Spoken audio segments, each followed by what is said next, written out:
This is Peak Design 5L for drone.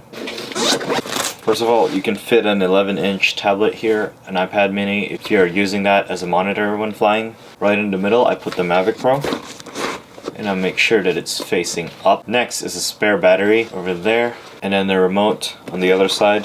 And it's pretty much good to go. If I want to add a camera, I move the remote to this side so it's right next to the battery, and then the EOS M6 with a 22mm goes on this side. I can add a Peak Design strap, and on these pockets I have my AirPods, batteries for the M6, and then the ND filter for the drone.